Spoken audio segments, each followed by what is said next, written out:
PTI का मुबैना धांधली के खिलाफ इस्लामाबाद, लाहौर, पेशावर और रहीम यार खान में एहतजाज। लाहौर में पुलिस की इजाफी नफरी तैनात। जीपीओ चौक से 8 कारकुन गिरफ्तार।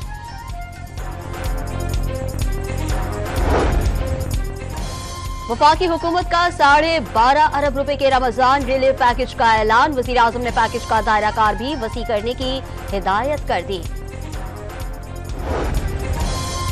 वफाकी हुकूमत ने कीमतों में इस्तेहकाम के लिए केले और प्याज की बरामदात पर पाबंदी लगा दी। डायरेक्टरेट को 15 अप्रैल तक बरामद की इजाजत देने से रोक दिया।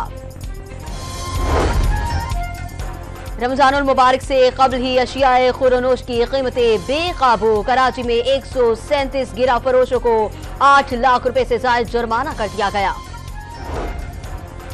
सऊदी अरब का गवादर के बारिश मुतासिरीन के लिए इमदाद का ऐलान। वज़ीर आला बलोचिस्तान ने शहरियों के नुकसानात के हर मुमकिन असाले की यकीन दहानी करा दी। पीटीआई का अब भी चेयरमैन हूं, सरबराही साजिश के तहत धोखे से ली गई। जल्द लाहे अमल का ऐलान करूंगा। साबिक वज़ीर आला केपी परवेज खट्टक की मुबैना ऑडियो वायरल। पेशावर के बोर्ड बाजार में तकरीबकारी के लिए मोटरसाइकिल पर बारूदी मवाद ले जाते हुए धमाका हो गया। 2 दहशतगर्द हलाक, 1 जख्मी दहशतगर्द को गिरफ्तार कर लिया गया। नवाबशाह की तहसील काजी अहमद में तेज रफ्तार ट्रक ने बारातियों की वैन को टक्कर दे मारी। हादसे में 6 बाराती जाँ बहक और 15 जख्मी।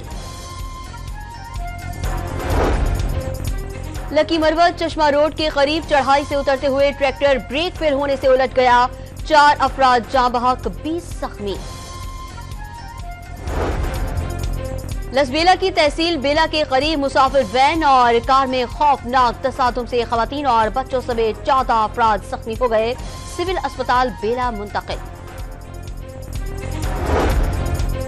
कराची के इलाके अलफला में जेर तामीर 7 मंजिला इमारत से गिरकर एक मजदूर जान से हाथ धो बैठा। लाश अस्पताल मुंतकिल कर दी गई। पेशावर में कसाईयों का जानवर काटने के सरकारी रेट्स मानने से इनकार। कसाबों ने हड़ताल करते हुए जानवर ज़िबा करना बंद कर दिए। और कराची में कहीं बूंदाबांदी तो कहीं हल्की बारिश। महकमा मौसमियात ने कल भी मुख्तलिफ इलाकों में बारिश का इम्कान जाहिर कर दिया।